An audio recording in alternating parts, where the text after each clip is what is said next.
আসসালামু আলাইকুম রাহমাতুল্লাহ। ওয়া আলাইকুম আসসালাম। ভাই কেমন আছেন? এই তো আলহামদুলিল্লাহ। কি অবস্থা তোমার? এই তো আলহামদুলিল্লাহ।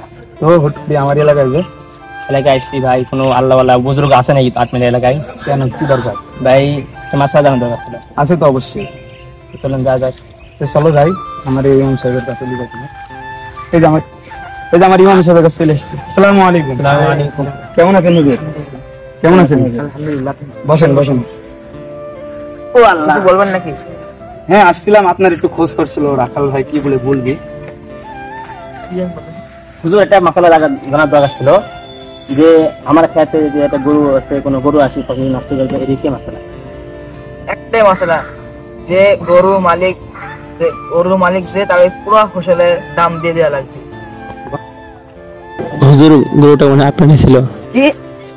থামেন, বয়ার পৃষ্ঠা শেষ পৃষ্ঠা পড়া হয়নি। বয়ার শেষ পৃষ্ঠায় লেখা আছে যে হামের উপরে হাম, ইমামের গরু যদি ক্ষেত নষ্ট করে তাহলে তার দিতে হবে না কোনো দাম।